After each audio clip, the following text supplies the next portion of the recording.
السلام علیکم ورحمۃ اللہ تعالی وبرکاتہ نحمده ونصلي على رسوله الكريم اما بعد فاعوذ بالله من الشیطان الرجیم بسم اللہ الرحمن الرحیم.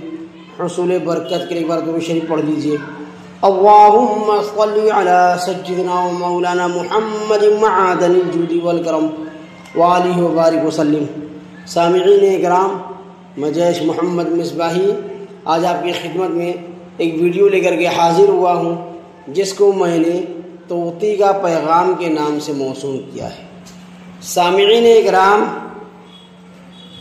واقعہ کچھ اس طرح ہے کہ ایک سوداگر کے پاس ایک طوطا تھا. ایک مرتبہ وہ سوداگر ملک ہند میں سوداگری کے لیے چلا تو طوطے سے پوچھا، تمہارے لیے کیا لاؤں؟ طوطی نے کہا، میرا ایک پیغام ہے، اس پیغام کو لے کر کے جائیے اور اس کا جواب لے کر آئیے گا. اور وہ یہ ہے کہ آپ ہند کے کسی باغ میں اگر بہت سارے طوطے دیکھیں تو ان سے میری طرف سے یہ کہہ دیں کہ اے کھلی فضا میں اڑنے والوں اور آزادی کے مزے لوٹنے والوں، میں بھی تمہارا ایک بھائی ہوں جو پنجرے میں قید ہوں. کچھ میری بھی خبر ہے. میرے اس پیغام کا جو کچھ وہ جواب دیں وہ مجھے آ کر سنا دینا. سوداگر نے کہا، بہت اچھی بات ہے.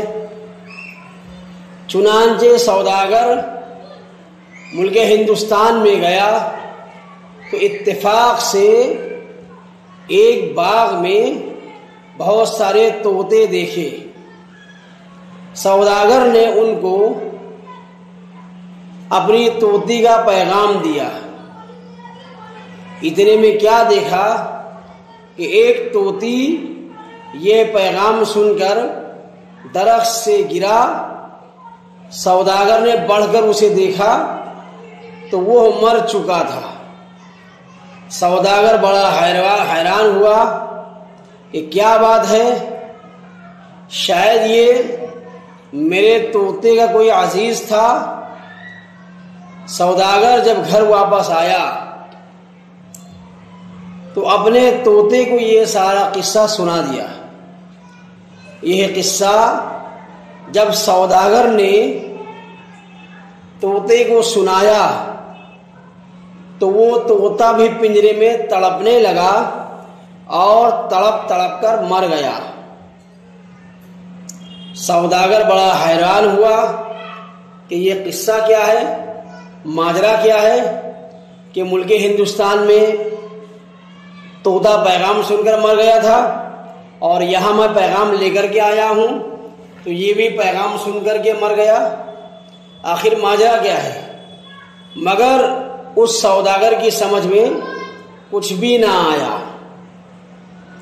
آخر کار اس سوداگر نے پنجرے کا دروازہ کھول کر مردہ طوطے کو نکال کر باہر پھینک دیا، مرا ہوا سمجھ کر.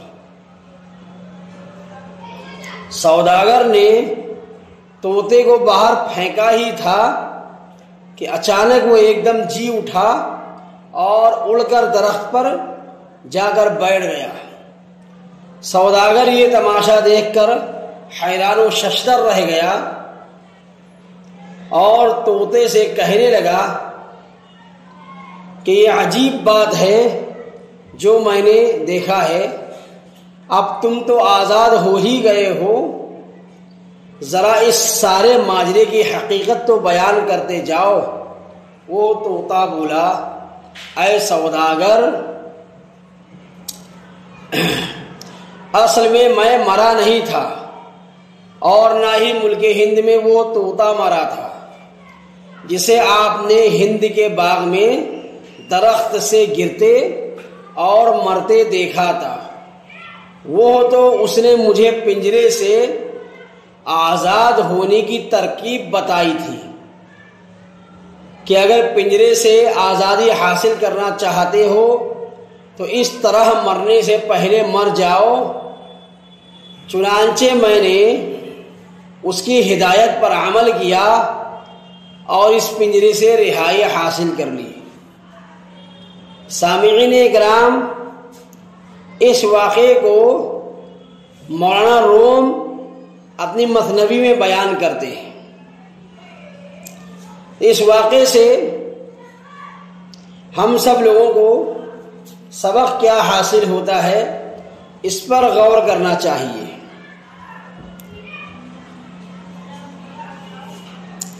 کہ تفکرات دنیا کے یعنی دنیا کی فکروں کے آہنی پنجرے سے رہائی پانے کے لیے موتو قبل ان تموتو پر عمل کر کے اپنے نفس کو مار دینا چاہیے۔